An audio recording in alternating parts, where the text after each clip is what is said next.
राधे राधे। आज आप सुनिए माघ मास महात्म कथा अध्याय 22। इतना कहकर भगवान अंतर्ध्यान हो गए।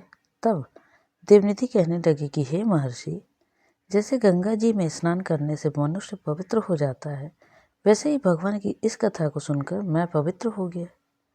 कृपा करके उस स्रोत को कहिए जिससे उस ब्राह्मण ने भगवान को प्रसन्न किया।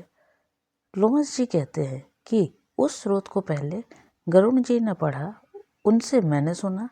हे विप्र, यह स्रोत अध्यात्म विद्या का सार, पापों का नाश करने वाला है। वासुदेव सर्वव्यापी चक्रधारी सज्जनों के प्रिय जगत के स्वामी श्री कृष्ण को नमस्कार है। जब स्तुति करने वाला विचार करे कि सभी जगत विष्णुमय है, तो किसकी स्तुति की जाए?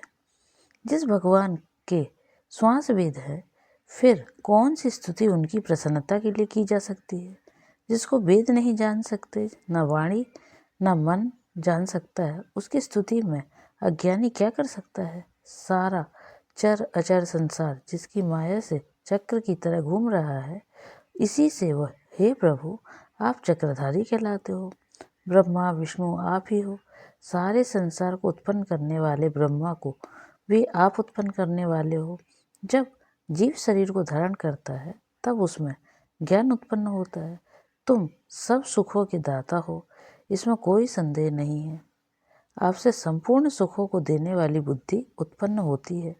आप ही 5 कामेंद्रिय, पंच महाभूत तथा मन में विविध भाव को ब्रह्मा विष्णु रुद्र की कल्पना से आप संसार की कल्पना इसी प्रकार करते हो जैसे पिता पुत्री की।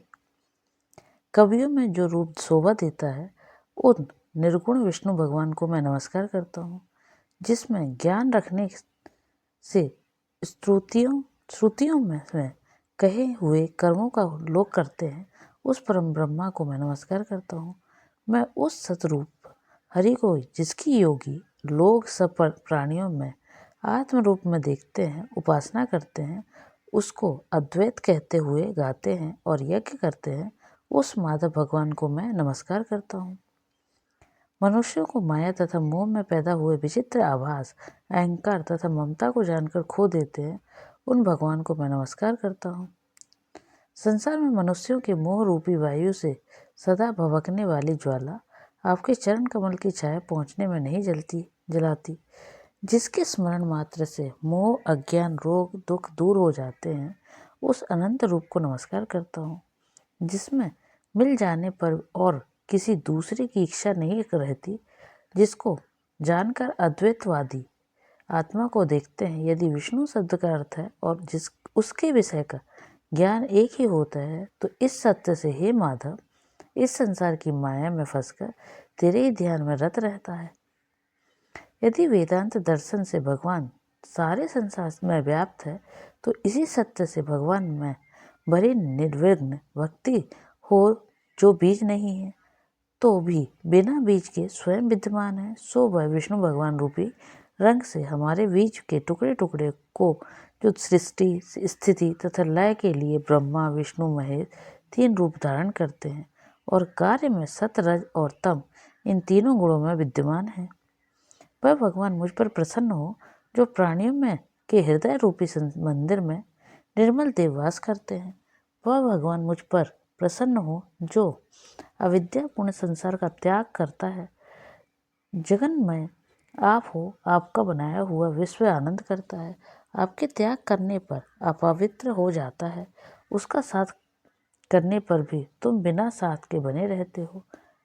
विकार रहित जिनके चारवाक पंचभूत योग से पैदा हुआ चैतन्य मानते हुए उपासना करते हैं। जैन लोग आपको शरीर का परिणाम मानते हैं और सांख्यवादी तुम्ही को प्रकृति से परे पुरुष मानकर ध्यान करते हैं। जन्म इत्यादि से रहित चैतन्य रूप सदा आनंद स्वरूप उपनिषद जिसकी महिमा गाते हैं। आकाश आदि पंच महाभूत देह मन बुद्धि इंद्रिय सब कुछ तुम ही हो, तुमसे अलग और कुछ नहीं। तुम ही सब प्राणियों को उत्पन्न करने वाले हो और मुझको शरण देने वाले हो। तुम अग्नि रवि इंद्र होम मंत्र क्रिया तथा फल सब तुम ही हो। कर्म के फल देने वाले वैकुंठ में तुम्हारे सिवाय कोई नहीं है। मैं तुम्हारी शरण में हूँ। सब प्राणियों के हेतु तथा उनको शरण देने वाले तुम ही हो। जैसे युवा पुरुष की युवती में और युवती की युवा में प्रीति होती है, वैसे ही मेरी प्रीति तुम में हो। जो पापी भी आपको प्रणाम करता है उसको यमदूत देखे ऐसे नहीं देखते हैं जैसे उल्लू सूर्य को। प्रत्येक पाप मनुष्य को उस समय तक ही सुख देते हैं जब तक वह आपके चरण कमलों का सहारा नहीं लेता। जिसको गुण जाति तथा धर्म को स्पर्श नहीं कर सकते तथा गतियाँ भी स्पर्श नहीं करती, जो इंद्रियों के वशीभूत नहीं है, जिनका बड़े बड़े मुनि लोग साक्षात नहीं कर सकते, उन भगवान को मैं नमस्कार करता हूँ। जितने ज्ञान रूपी सुंदर गुण हैं, जिन्होंने सुख स्वरूप मोक्ष रूपी लक्ष्मी का आलिंगन किया, जिन्होंने आत्मस्वरूप सुख भोगा है और जिन्होंने ध्यान रूप में मृत्यु को बस में कर लिया है, ऐसे मुनियों से सेवित भगवान को नमस्कार है। जो जन्मादि से अलग है, जिनको काम क्रोध आदि दोष दुख नहीं देते, उन वासुदेव भगवान को मैं नमस्कार करता हूँ। जिनके ज्ञान की गति से अविद्या रूपी मल शुद्ध हो जाता है, उनके ज्ञान रूपी शस्त्र से संसार रूपी शत्रु का नाश हो जाता है, उन दुखों के नाश करने वाले को मैं नमस्कार करता हूँ। जिस प्रकार सभी स्थावर जंगम संसार को उत्पन्न करते हैं, उसी सत्य से भगवान मुझको दर्शन दे। इस प्रकार उसकी सच्ची भक्ति देखकर भगवान ने प्रसन्न होकर उस ब्राह्मण को दर्शन दिए और ब्राह्मण की स्तुति से प्रसन्न होकर तथा उसको वरदान देकर भगवान अंतर्ध्यान हो गए और वह ब्राह्मण कृतकृत होकर भगवान में लीन हो गया और शिष्यों के साथ स्तोत्र पढ़ता हुआ तपोवन में रहने लगा। जो कोई स्तोत्र को पढ़ता अथवा सुनता है, उसकी बुद्धि पाप में नहीं लगती है और न ही बुरा फल देखता है। उसके कीर्तन से मनुष्यों की बुद्धि, मन तथा इंद्रियां स्वस्थ हो जाती है। जो भक्तिपूर्वक इसके अर्थ को विचार कर इसका जप करता है, वह वैष्णव पद को प्राप्त होता है। इसके सदैव पढ़ने से मनवांछित कार्य सिद्ध हो जाते हैं। मनुष्य सुपुत्र पाता है तथा धन, पराक्रम और चिरायु प्राप्त करता है। इसके पाठ से बुद्धि, धन, यश, कीर्ति, ज्ञान तथा धर्म बढ़ते हैं। दुष्ट ग्रहों की शांति होती है। यह व्याधियों व अनिष्टों को दूर करता है, दुर्गति से तारता है। इसके पढ़ने से सिंह, व्याघ्र, चोर, भूत, देव, पिशाच और राक्षस का भय नहीं रहता है। जो भगवान का पूजन करके इस स्रोत को पढ़ता है, वह पापों से ऐसे ही अलग रहता है जैसे जल पंख से कमल।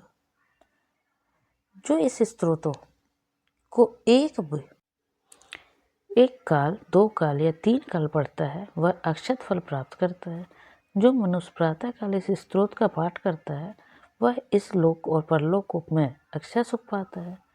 वेद द्वितीय का बनाया हुआ यह स्रोत भगवान को अत्यंत प्रिय है और भगवान के दर्शन कराने वाला है। योग सागर नाम का यह स्रोत परम पवित्र है। जो कोई भक्ति पूर्व इसको पढ़ता है, वह विष्णु लोक को जाता है।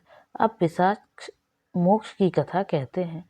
यह था 22वां अध्याय। आगे के अध्याय के लिए चैनल से जुड़े रहिए। तब तक के लिए राधे राधे।